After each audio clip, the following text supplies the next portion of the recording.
Hey guys, what's up? Welcome back to Security Guard Command. Just got off duty. It's about 12:30 at night in the morning. Wanted to share something that I was walking right past my car. Wanted to share something that happened earlier this week.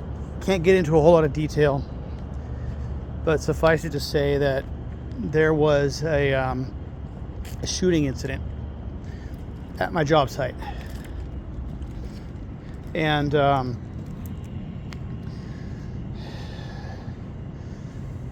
we had gone on lockdown in the emergency room, standard procedure, because we ended up with a GSW inside the emergency. So we go to lockdown, and a few minutes after we had done that, the scenario that is the very reason that we go on lockdown happened.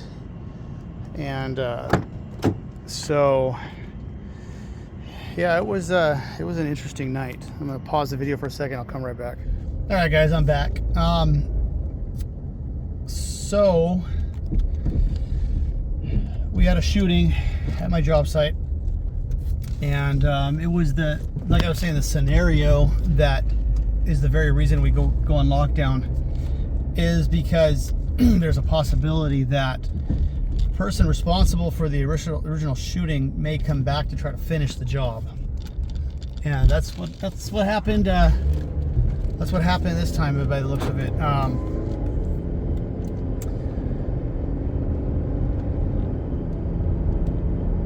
This happened about almost a week ago now. It happened Monday, and so I get a call. I was up on one of the upper floors of the hospital.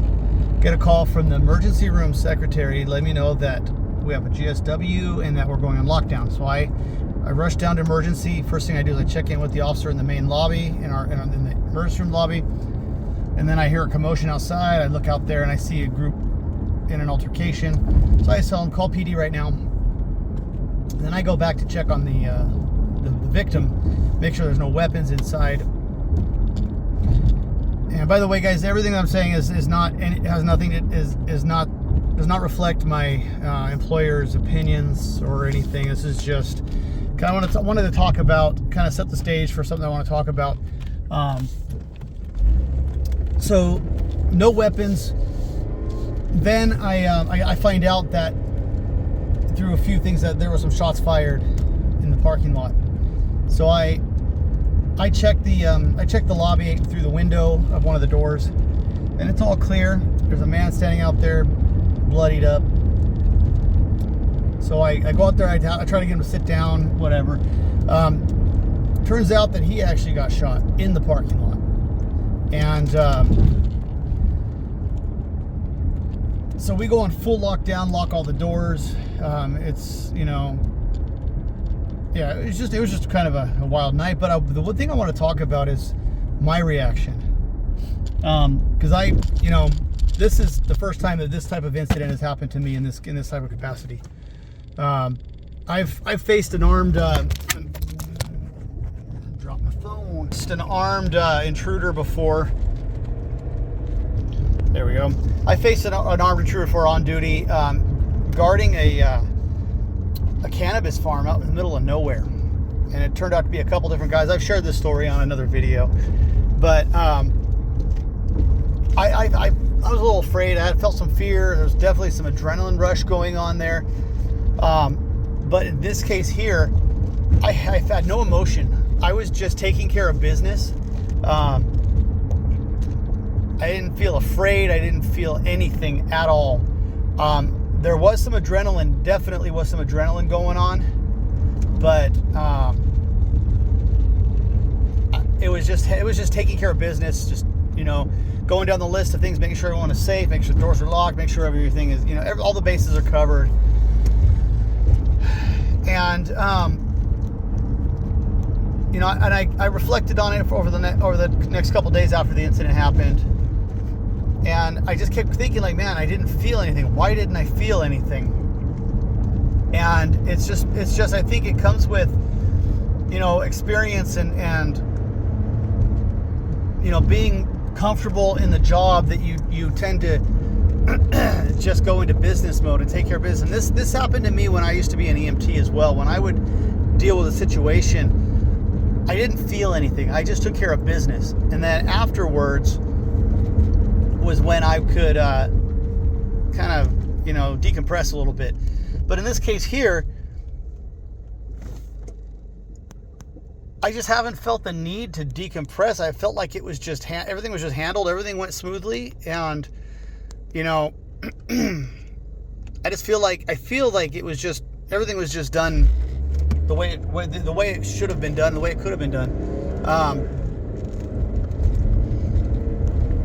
But it just this whole incident just goes to show that, guys, we work a dangerous job, whether it's a hospital or anywhere else. Anything can happen on your post. And I think one of the big takeaways here is, even if you work one of the most benign posts where nothing ever happens,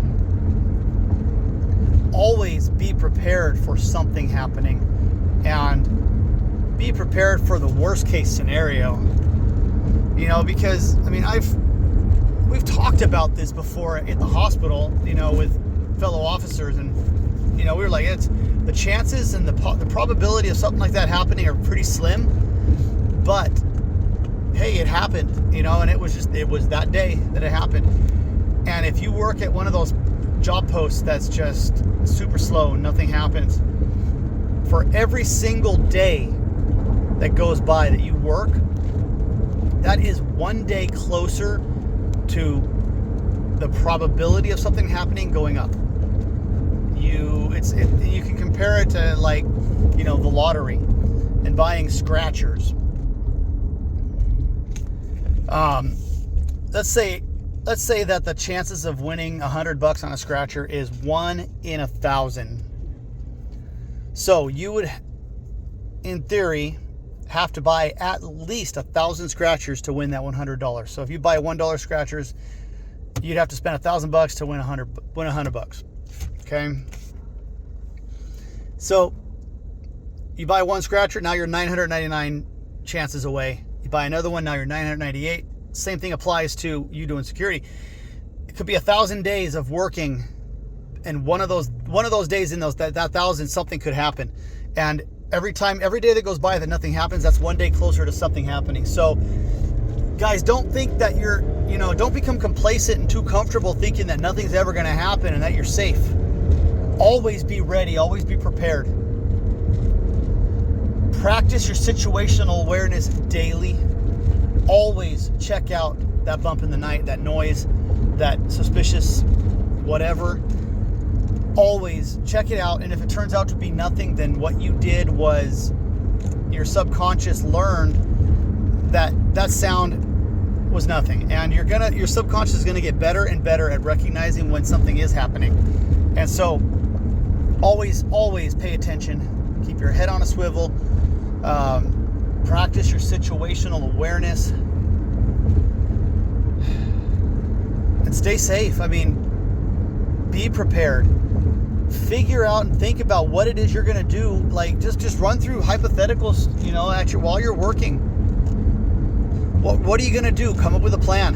What are you going to do if something happens? If, say, an active shooter comes onto your property that you're guarding, where are you going to take cover? Who's in danger? Who are you going to contact?